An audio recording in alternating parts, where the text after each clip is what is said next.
ሰላም ጤና ይስጥልን አድማጭ ተመልካቾቻችን መጋቢት 1 2018 ዓ.ም መጋቢት ወር የመጀመሪያው ቀን ላይ እንገኛለን። መጋቢት ወርን በተመለከተ የግዕዝ የወራት የስያሜና ትርጓሜ ላይ የተገኘ መረጃ መጋቢት ወርን ትርጉሙን መመገብ ማለት ነው ይለዋል። ገበሬው በጎተራ የከተተውን አዝመራ ተረጋግቶ የሚመገብበት ወር መጋቢት ይባላል። በዚህም ወሩ መመገብ ከሚለው መጋቢት የሚለው ትርጉም እንደመጣ የ12ቱ ወራትና የጳጉሜ ትርጓሜ ላይ የተገኘ የግዕዝ ትርጓሜ ይህንን ያሳያል። መጋቢት ወር ላይ እንገኛለን። እንግዲህ መጋቢትን ዛሬ ጀምረናል። መረጃዎችን በየቀኑ ወደ እናንተ የማደርስ ይሆናል። በዚህ ሰዓት ከያዝኳቸው መረጃዎች መካከል በኢትዮጵያና ሱዳን አካባቢ ያለውን አጠቃላይ ሁኔታ በተመለከተ እንዲሁም ደግሞ የአፍሪካ ቀንድ የሱዳንና የአጋሮቻቸውን ጦርነቱን በተመለከተ ሁኔታዎችን ሊለውጥ የሚችል ውሳኔ በአሜሪካ መንግስት በኩል ተወስኗል። ከነዚህ መካከል በጣም ጠንካራ የሚባለውን የአልቡርሃንን አጋር እስላማዊ እንቅስቃሴ የሚያደርገውን ቡድን በሽብርተኝነት ፈርጀውታል።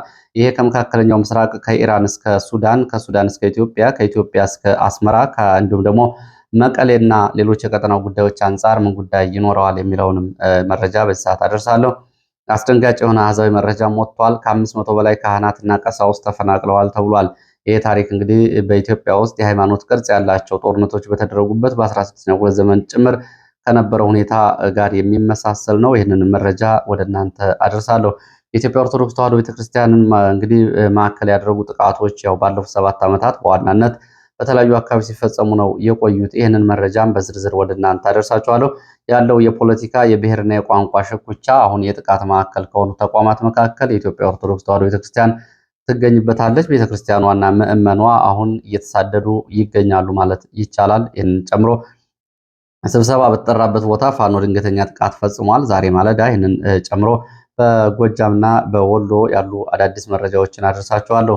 እንዲሁም ደግሞ ላለፉት 4 ሳምንታት ከመካከለኛው ኢትዮጵያ፣ ከመካከለኛው የሰሜን ኢትዮጵያ፣ ከምዕራብ ኢትዮጵያ፣ ከደቡብ ምዕራብ ኢትዮጵያ እና ከተለያዩ ምስራቅና መካከለኛው ምስራቅ የኢትዮጵያ አካባቢዎች ሰራዊት በብዛት ወደ ትግራይ አቅራቢያ ወዳሉ አካባቢዎች ሲከማች ነው የከረመው። በወልቃይት ጠገዴ ሰቲት ሁመራ ዞን፣ በሰሜን ጎንደር ዞን፣ በዋግኽምራ ዞን እንዲሁም በሰሜን ወሎ ራያ ቆቦ ቀጠና በአማራ ክልል እንዲሁም ደግሞ በአፋር ክልል ደግሞ በተለያዩ ግንባሮች ኃይል እንደዚሁ ሲከማች ቆይቷል። ከዚህ ጋር በተያያዘም እንደዚሁ የወጣ አዲስ መረጃ አለ። እሱንም ወደ እናንተ የማደርስ ይሆናል። እየተከታተላችሁ አብራችሁ እንድትቆዩ ነው በአክብሮት የምጋብዛችሁ። እንግዲህ እነዚህን መረጃዎች እስከ መጨረሻው ለመከታተል አብራችሁ እንድትቆዩ እንዲሁም ደግሞ ሰብስክራይብ ያላደረጋችሁ ከሆነ ሰብስክራይብ እንድታደርጉ፣ ሀሳብ አስተያየት ቢኖራችሁ ጥቆማ ዜና@gmail.com ላይ ልታደርሱ ትችላላችሁ። እንግዲህ መካከለኛው ምስራቅ ያለው ጦርነት ወደ ኢትዮጵያ እና ወደ አፍሪካ ቀንድ የራሱን ተጽዕኖዎች ይዞ እየመጣ ነው የሚገኘው።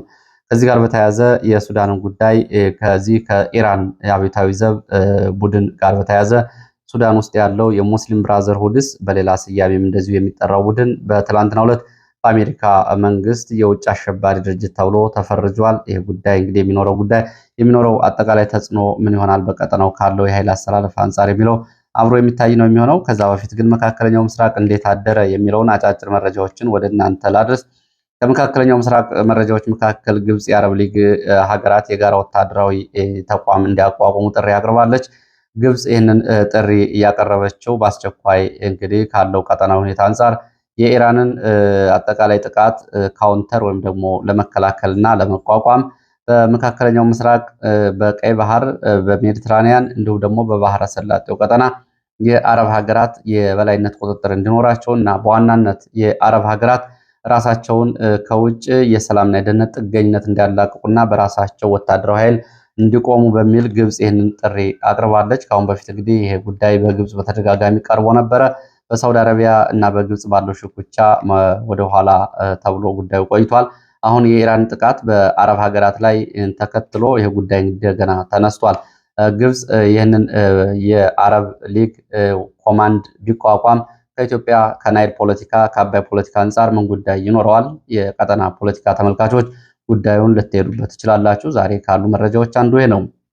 ሌላው መረጃ የኢራን እንግዲህ ጦርነት የተመለከተ ነው። ኢራን 2 የአሜሪካ ድሮኖችን ዛሬ ሌሊት ጥላለች። በአየር ላይ የነበሩ 2 የአሜሪካ ሰው አልባ አውሮፕላኖችን መታመጣሏን የገለጸችው ቡሸር ግዛት ተብሎ በሚጠራው አካባቢ HQ-9 ሪፔር ተብሎ የሚጠሩ የተዋጊ ድሮኖች ናቸው ዛሬ በኢራን አየር ኃይል ተመተው የወደቁት የአሜሪካ ድሮኖች። አዲሱ የኢራን መሪ በእስራኤል ከተፈጸመ ጥቃት ለጥቂት ተርፈዋል። እንደውም የመቁሰል አደጋ ደርሶባቸዋል ተብሏል። እንግዲህ ሞሳድ እየተከታተለ የኢራን መሪዎች እያጠፋ ነው የሚገኘው። ትራምፕም አዲስ የተመረጠውን ሞታጃብን የቀድሞው የአያቶላሁን ወንድ ልጅ እንገድለዋለን ተከታትለን እኛ እንቀበለውም እውቅና አንሰጠውም ማለታቸው ይታወሳል። ትናንትና በተመረጠ በሰዓታት ውስጥ ጥቃት ተፈጽሞበት የአካል ጉዳት ደርሶበታል ነው የተባለው። ከዚህ ጋር በተያያዘ እንደዚሁ ለእሱ የተቃውሞና እንዲሁ ደግሞ ድጋፎች በቴህራንና በአንዳንድ አካባቢዎች ተደርገዋል። በዋናነት ኢራናውያን ወጥተው ለመሪው መመረጥ ድጋፍ ሲያደርጉ፣ በአንዳንድ የኢራን አካባቢዎች ደግሞ ሞት ይገባዋል ለሞት አጃብ እያሉ ለሞሳድና ለአሜሪካ እንደዚሁ ድጋፍ ሲያደርጉ ነበር። የእስራኤልና የአሜሪካ አምባሳደሮችን የሚያባርሩ ሀገራት ካሉ ልዩ ጥቅም እሰጣለሁ ብላለች ኢራን። ይህም በሆርሙዝ ሰርጥ እንደ ልብ እንዲተላለፉ የንግድ መርከቦቻቸውን አድርጋለሁ። ስለዚህ የአሜሪካና የእስራኤልን አምባሳደሮች የሚያባርሩ ሀገራት የተለየ ጥቅም ያገኛሉ እያለች ነው። 5 የኢራን የእግር ኳስ ተጫዋቾች በአውስትራሊያ ጥገኝነት ጠይቀዋል። እንግዲህ ሰሞኑን በእግር ኳስ ሜዳ ወታደራዊ ሰላምታ ሲሰጡ ከነበሩት የእግር ኳስ ተጫዋቾች መካከል 5ቱ በአውስትራሊያ ጥገኝነት ሲጠይቁ የአውስትራሊያ የውጭ ጉዳይ ሚኒስትርም እንደዚሁ ሁማኒቴሪያን ቪዛ እንደሰጣቸው ነው የገለጸው። ሌላው እንግዲህ በኢራንን በተመለከተ በኢራን በኩል አሜሪካና እስራኤል እየፈጸሙ ያለውን ጥቃትና የጦር መሳሪያ አቅሟንም ማሳደጓን የሚገልጹ መረጃዎች ናቸው የወጡት። ሃይፐርሶኒክ የሚባሉትን ሚሳይሎች ኢራን አውጥታ አሳይታለች። እንግዲህ ወደ እስራኤል ከተሞች ታስወነጭፋለች ተብሎ ነው አሁን ስጋት ውስጥ የተገባው። በኢራን ዋና ከተማ ቴህራን ላይ መጠነ ሰፊ ወታደራዊ ጥቃት ሌሊቱን እስራኤልና አሜሪካ ሲፈጽሙ አድረዋል። ቱርክም የኢራንን አምባሳደር ጠርታ አነጋግራለች። በቱርክ ሰማይ ላይ የኢራን ድሮን ትናንትና በኔቶ ተመቶ መውደቁን ተከትሎ በዚህ ጉዳይ ላይ ቱርክ ማብራሪያ ለመጠየቅ የኢራንን አምባሳደር ጠርታለች። ቻይና ዲኤፍ 21 ዲ የተባሉ ሚሳይሎችን ለኢራን አሳልፋ መስጣቷ ተገልጿል። እንግዲህ ቻይና በቀጥታም ሆነ በተዘዋዋሪ ከጦርነቱ ላይ ያላት ተሳትፎ የሚያሳይ ነው። ሚሳይሎቹ የባህር መርከቦችን ለመምታት ኢላማ ይውላሉ ነው የተባሉት የቻይና ሚሳይሎች። እስራኤል እንደዚሁ ከሌሎች ሀገራት ሌላ ድጋፍ አግኝታለች። ከ50 በላይ አውሮፕላኖች የጦር መሳሪያዎችን ጭነው ትናንትና እስራኤል ገብተዋል። የጦር መሳሪያዎቹ በኢራን ላይ ለሚደረገው ዘመቻ አስተዋጽኦ የሚኖራቸው እንደሆኑ ነው የተገመተው። ኢራን በሬዲዮ ሞገድ እና በተለያዩ ቡድኖች በአሜሪካ ባለስልጣናት ላይ ጥቃት ልትሰነዝር ትችላለች በሚል ከአሜሪካ የስለላ ተቋም ማስጠንቀቂያ እየተሰጠ ነው የሚገኘው። ፈረንሳይ 8 የጦር መርከቦችን፣ 1 አውሮፕላን ተሸካሚ መርከብን፣ 2 ሄሊኮፕተር ተሸካሚ መርከቦችን ወደ ሜዲትራኒያን፣ ወደ ቀይ ባህር ነው ወደ ባህረ ሰላጤውና ወደ ሆርሙዝ ቀጠና ልታሰማራ መሆኗን የፈረንሳዩ ፕሬዝዳንት አማኑኤል ማክሮን ገልጸዋል። ቻይና ታይፕ 055 የተባሉ አዳዲስ መርከቦችን ይፋ አድርጋለች። እነዚህ መርከቦች የአየር ተሸካሚ መርከቦችን የሚያጅቡ እንዲሁም ደግሞ ሚሳይሎችን የሚያስወነጭፉ መርከቦች እንደሆኑ ነው የተገለጸው። የኢራን አብዮታዊ ዘብ አዛዥ ቃሃብ አልዝማን በእስራኤል ጥቃት መገደሉ ነው የተገለጸው። ኢራን የኒውክሌር መሳሪያ ለመታጠቅ ጫፍ ደርሳለች የሚለው ደግሞ ከ24 ሰዓት መረጃዎች መካከል ትኩረት እየሳበው ነው። ኢራን የኒውክሌር መሳሪያ ለመታጠቅ 72 ሰዓታት ብቻ ቀርቷታል በሚል የአሜሪካ የብሔራዊ ደህንነት አማካሪ አሪንጎ ይህንን አስታውቀዋል። ኢራን ከሰሜን ኮሪያ ኒውክሌር ገዝታ ለመታጠቅ 72 ሰዓታት ወይም ደግሞ ከ3 ቀናት ያነሰ ጊዜ ብቻ ቀርቷታል ብለዋል። ይህ መረጃ እውነት የሚሆን ከሆነ ጦርነቱ ወደ ኒውክሌር ጦርነት ይለወጣል። በቀጠናው ያለው አጠቃላይ ሁኔታ ሙሉ በሙሉ ሊለወጥ ይችላል። የኢራን አብዮታዊ ዘብ የጦርነቱን መጠናቀቂያ እስራኤልና አሜሪካ ሳይሆኑ የምትወስነው እኛንን የምንወስነው ብለዋል አዲስ የተሾሙት አዛዥ።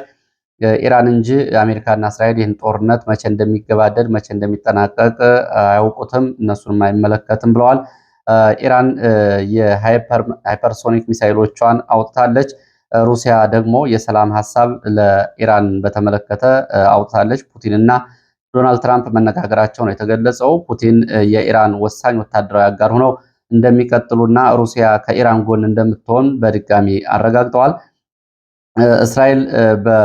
እስራኤል በተመለከተ እንግዲህ እንደዚሁ የኢራን አሁንም ቀጣይ የሃይፐርሶኒክ ጥቃቶችን እፈጽማለሁ እያለች ነው የምትገኘው። ሊባኖስን ጨምሮ በዚህ ቀጠና ያለው አጠቃላይ ሰብአዊ ቀውስ እየተባባሰ መሆኑን የ24 ሰዓት መረጃዎች ያሳያሉ። ወደ ሌሎች መረጃዎች ስንሄድ የአፍሪካ ቀንድ ላይ ቢቢሲ ዛሬ ዘገባ ይዞ ወጥቷል። ቢቢሲ ይዞት በወጣው ዘገባ የኢትዮጵያና የኤርትራ የቃላት ጦርነት ባየለበት በዚህ ሰዓት በተለያዩ ሀገራት ጋር ያለው ግንኙነት ምን ይመስላል? ሌሎቹ ጥቅማቸውን በዚህ ቀጠና ለማስከበር የሚንቀሳቀሱ እንደ ቱርክ፣ እንደ አረብ ኤሚሬትስ፣ እንደ እስራኤል ያሉ ሀገራት በተመለከተ ዝርዝር ዘገባ አውጥቷል። የዲፕሎማሲና እንዲሁም ደግሞ የፖለቲካ ተንታኞችን አስተያየቶችን አካቶ ይዞ ወጥቷል። ኢትዮጵያን በተመለከተ ጠቅለል ባለ ሁኔታ በዘገባው ውስጥ ኢትዮጵያ እስራኤልንም ቱርክንም መምረጥ የለባትም፣ ገለልተኛ ሆና የራሷን ጥቅም ማዕከል አድርጋ እንደዚሁ ዲፕሎማሲያዊ ሁኔታዎችን መያዝ አለባት የሚል የባለሙያዎች ምክረ ሀሳብ ይዞ ወጥቷል። ልታነቡት ትችላላችሁ። ስለ አፍሪካ ቀንድ የአፍሪካ ቀንድ ጉዳይ ከተነሳ የሱዳንን ጉዳይ እንደዚሁ እንሄድበትና ወደ መረጃዎች እሄዳለሁ፣ ወደ ግንባር መረጃዎች። ሱዳን በተመለከተ ትላንትና ከወጡ መረጃዎች መካከል የአሜሪካ የውጭ ጉዳይ ሚኒስትር ያወጡት መግለጫ ተከትሎ እንግዲህ የአሜሪካ መንግስት የሱዳን ብሔራዊ ጦር ዋና አጋር የተባለውን ሱዳኒዝ ኢስላሚክ ሙቭመንት ወይም ደግሞ ሱዳንስ ሙስሊም ብራዘርሁድ የተባለውን ቡድን በሽብርተኝነት በዓለም አቀፍ ሽብርተኝነት ትናንትና አሜሪካ ፈርጀዋለች። ይሄ በዓለም አቀፍ ሽብርተኝነት ሲፈረጅ እንግዲህ በአሜሪካ የውጭ ጉዳይ መስሪያ ቤት እና ሚኒስትሩ ይህንን አስታውቀዋል። አልባራ ቢን መሊክ ተብሎ የሚጠራው ብርጌድ በዋናነት አሁን በሱዳን ጦር ውስጥ ከአልቡርሃን ጎን ካሉ ኃይሎች መካከል ይገኝበታል። በነገራችን ላይ አድማጭ ተመልካቾቻችን የሱዳንን ጦርነት እኛ ከውጭ እንደምናስበው በመሐመድ ደጋሎ እና በጀነራል አልቡርሃን በሁለቱ ቡድኖች ብቻ የሚደረግ አይደለም። ሁለቱም በየፊናቸው በትንሹ ከ6 በላይ ቡድኖችን አካተው ነው የያዙት። አሁን በሱዳን ጦርነት ውስጥ ከ11 በላይ ቡድኖች በቀጥታና በተዘዋዋሪ አንዳንዶቹ የአልቡርሃን አጋር ሆነው አንዳንዶቹ የጀነራል መሐመድ ደጋሎ አጋር ሆነው ጦርነት ውስጥ እየተሳተፉ የሚገኙ ቡድኖች ናቸው። የሱዳን ሁኔታ መፍትሄውም እጅግ አሳሳቢ የሚሆነው እንደዚህ አይነት ቡድኖች የተለያየ ፍላጎት ይዘው ቀጠናዊ ሁኔታዎችን ይዘው እየተዋጉ ነው የሚገኙት። ይሄ በሽብርተኝነት የተፈረጀው ቡድን በኢራን የሚደገፈው እና በአልቡርሃን ጦር ውስጥ ካሉ አጋር ቡድኖች መካከል አጋር የሚሊሻ ቡድኖች መካከል በጣም ጠንካራ የሚባለውና ከ20 ሺህ በላይ ሰራዊት ያለው እንደሆነ መረጃዎቹ እያሳያሉ። በዚህ የቡድኑ ማለት ነው አልባራ ቢን መሊክ ብርጌድ ተብሎ የሚጠራው በተለይ እስላማዊ ቡድኑ በዚህ ሰዓት ጠንካራ የአልቡርሃን ተዋጊ አጋር ኃይል ሲሆን 20 ሺህ ጦር እንዳለው መረጃዎች ይገልጻሉ። ከኢራኑ ኢራን ኢስላሚክ ሪቮሉሽናሪ ጋርድ ኮርፕስ ተብሎ ከሚጠራው አብዮታዊ ዘብ በቀጥታ የጦር መሳሪያ ድጋፍ እንዲሁም ደግሞ የርዕዮተ ዓለም ድጋፍ ያገኛል በሚል ነው አሜሪካ እንግዲህ ይህንን ፍረጃ እያደረገችው። የአሜሪካ የስለላ ድርጅት ይህን ደርሼበታለሁ በሚል ይህንን ፍረጃ በትናንትናው ዕለት አሜሪካ አድርጋለች። የቡድኑ እንግዲህ መጠነ ሰፊ ንጹሐንን ጭፍጨፋ በዘር በሃይማኖት በብሔር ላይ ጭፍጨፋዎችን ፈጽሟል። እንዲሁም ደግሞ የእስላማዊ አክራሪነትን ከኢራን አብዮታዊ ዘብ ይቀበላል በሚል አሜሪካ እንግዲህ ይህንን ክንፍ በሽብርተኝነት ፈርጀዋለች። የዚህ ክንፍ በሽብርተኝነት መፈረጅ በዚህ ቀጠና ካለው ጦርነት አንጻር ከኢትዮጵያ ከኤርትራም እንዲሁም ደግሞ ከህወሓት አንጻር ምን ጉዳዮች ይኖሩታል የሚለውን ጉዳይ እንግዲህ መነጋገሪያ ጉዳይ ነው።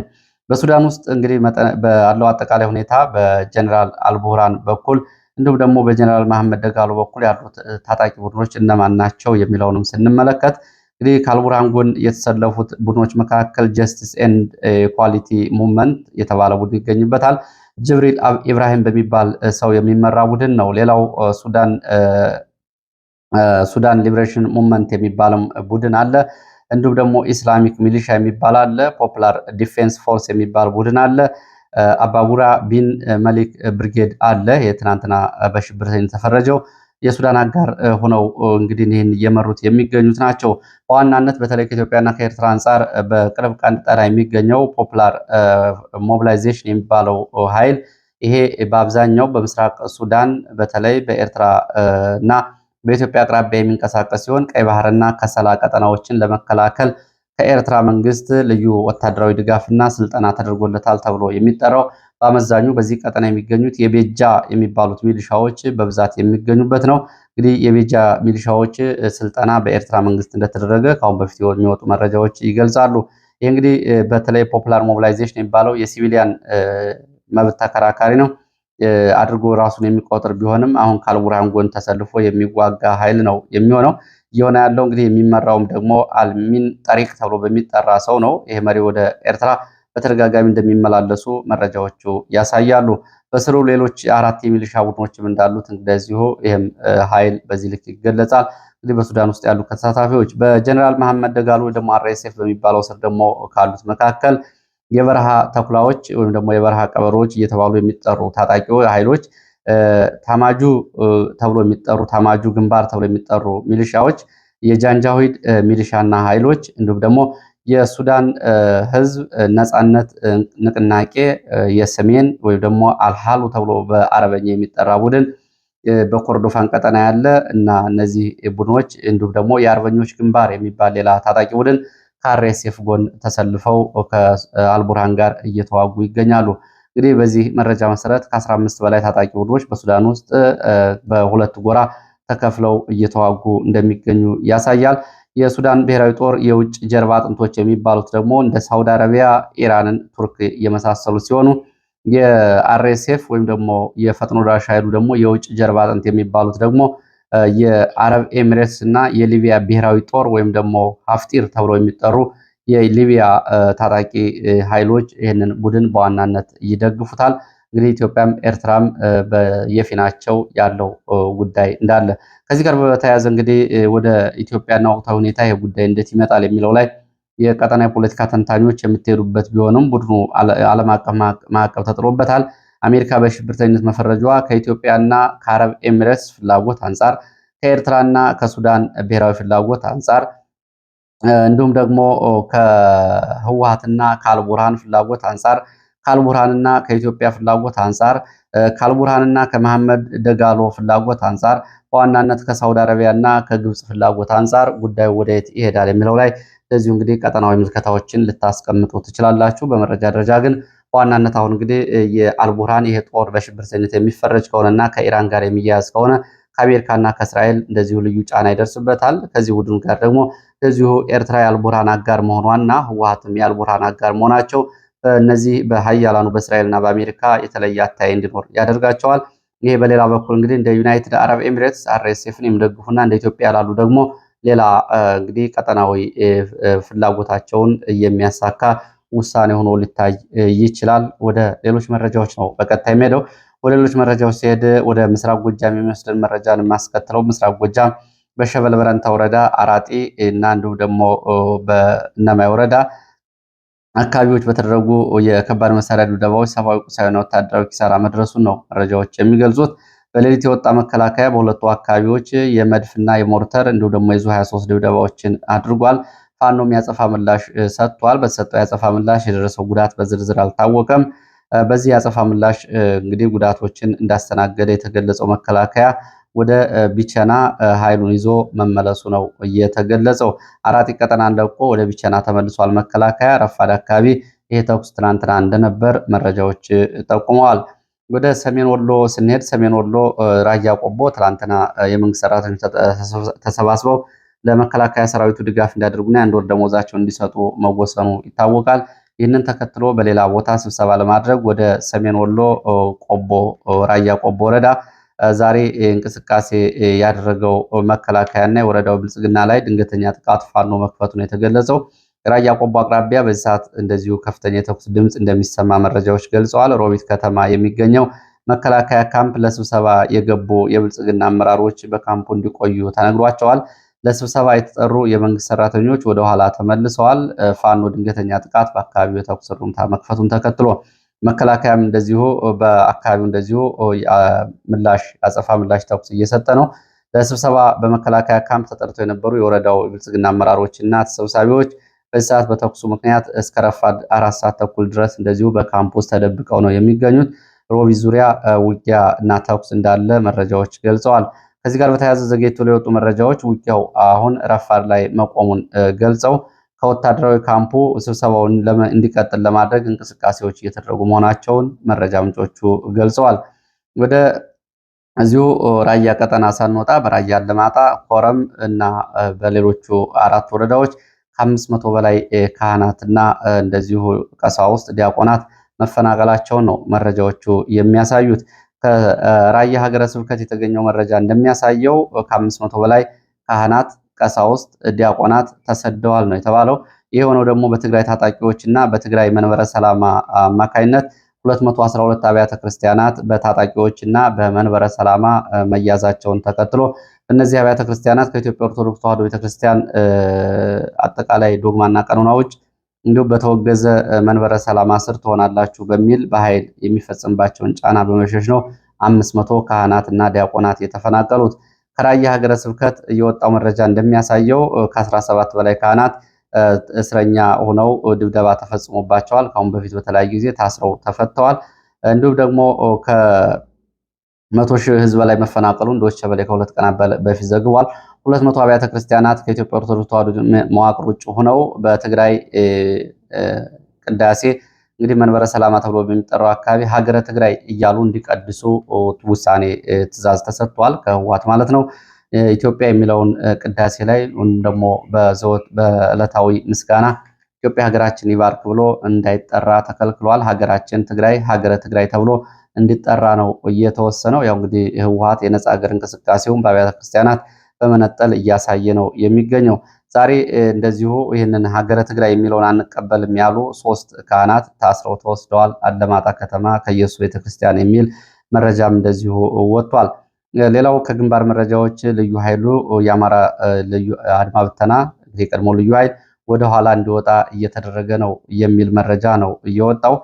ከፍተኛ ሰራዊት እየተከማቸባቸው ባሉት የሰሜን ወሎ እንዲሁም ደግሞ የዋግ ኽምራ የሰሜን ጎንደርና የወልቃይት ዞን አካባቢዎች በተለይ ሰሜን ጎንደር አካባቢ ደባርቅና አካባቢው ከፍተኛ ሰራዊት መግባቱን ተከትሎ በአካባቢው ልዩ ኃይሉ ወደኋላ መከላከያ ወደ ለቀቃቸው ዞኖችና ከተሞች እንዲወጣ እየተደረገ ነው። በዚህ መሰረት ከደባርቅ ወደ ጎንደር እና ደብረ ታቦር ከተሞችና ሌሎች ዞኖች ኃይል ወደኋላ እየወጣ እንደሆነ የሚገልጹ መረጃዎች አሉ። እንግዲህ በዚህ ቀጠና በተለይ ከባለፈው የካቲት የመጀመሪያ ቀናት ጀምሮ ከተለያዩ የሀገሪቱ አካባቢዎች የሚገኘው ሰራዊት ወደዚህ ድንበር እንዲጠጋ መደረጉ ይታወቃል። ይህንን ተከትሎ እንግዲህ በተለይ አንዳንድ አካባቢና አንዳንድ ዞኖች መከላከያ ለቆ ሲወጣ ፋኖ ከተሞችን ተቆጣጥሯል። ወደዚህ ነው እንግዲህ ልዩ ኃይሉ ደግሞ አድማ ብተናው እንዲመለስ እየታዘዘው የሚል መረጃ ነው ያለው። ሌላው የአማራ ማህበር በአሜሪካ እንደዚሁ ሪፖርቱን አውጥቷል። ሳምንታዊ ሪፖርቱን ይዞ ወጥቷል። የአማራ ማህበር ከየካቲት 23 እስከ የካቲት 29 በኢትዮጵያ አቆጣጠር የነበረውን የአንድ ሳምንት ጦርነትና የደረሱ ሰብአዊ ጉዳቶችን በተመለከተ ሳምንታዊ ሪፖርቱን ይፋ አድርጓል። ዛሬ ባወጣው ሪፖርት ማህበሩ በ9 ዞኖች እና በ30 ወረዳዎች በአማራ ክልል እንዲሁም ደግሞ በወለጋ 2 ዞኖች በአዲስ አበባን ጨምሮ በአለማጣ ከተማ በንጹሃን ላይ የደረሱ አጠቃላይ ጉዳቶችን በሪፖርቱ አካቶ ወጥቷል። በዚህም መሰረት በወልቃይት ጠገዴ ሰቲት ሁመራ ዞን የነበረውን ውጊያ፣ ማዕከላዊ ጎንደር የነበረውን ውጊያ፣ ሰሜን ጎጃም፣ አዊ ዞን፣ ምስራቅ ጎጃም፣ ምዕራብ ጎጃም፣ ሰሜን ወሎ፣ ሰሜን ሸዋ፣ ደቡብ ወሎ ዞኖች የነበሩ ውጊያዎችን እና በሁለቱ የወለጋ ዞኖች የቀጠለውን እልቂትን በተመለከተ በዝርዝር በሪፖርቱ ይዞ ወጥቷል። በ4 ዞኖች እና በ7 ወረዳዎች በነበረው ውጊያ በተለይ በንጹሃን ላይ ጉዳት ደርሷል። በደቡብ ወሎ ደላንታ፣ አማራ ሳይንት እንዲሁም ደግሞ ሰሜን ሸዋ አንጾኪያ ገምዛ፣ ምስራቅ ጎጃም እነማይ ወረዳና ሸበል በረንታ እንዲሁም ደግሞ ጎንደር ዙሪያ ወረዳን ጨምሮ በእነዚህ አካባቢ በንጹሃን ላይ የደረሱ ጉዳቶችን መዝግቧል። በተለይ አማራ ሳይንት አተርኖስ ማርያም ጥንታዊ ገዳም ላይ የደረሰውን ጉዳት በተመለከተ ዝርዝር ሪፖርቱን ይዞ ወጥቷል። ሆሮ ጉዱሩ ወለጋና ቢደንጎሮ በንጹሃን ላይ የተፈጠሩ ጭፍጨፋዎችንም እንደዚሁ ሪፖርቱ አካቶ ይዞ ወጥቷል። ራያ አላማጣ ከተማ ንጹሃንና እንደዚሁ ደግሞ የከተማ ነዋሪዎች በህወሓት ታጣቂዎች ድብደባ እንዲሁም ደግሞ ህገወጥ እስር ተፈጽሞባቸዋል ሲል ነው ሪፖርቱ ይዞ የወጣው። በዚህ ሰዓት ከተለያዩ አካባቢዎች ማሰባሰብ ያቀረብኳቸው መረጃዎች እነዚህን ይመስላሉ። ስለተከታተላችሁ በእጅጉ አመሰግናለሁ። በሌላ ተመሳሳይ መርሃ ግብር እስከምንገናኝ ድረስ መልካም ጊዜ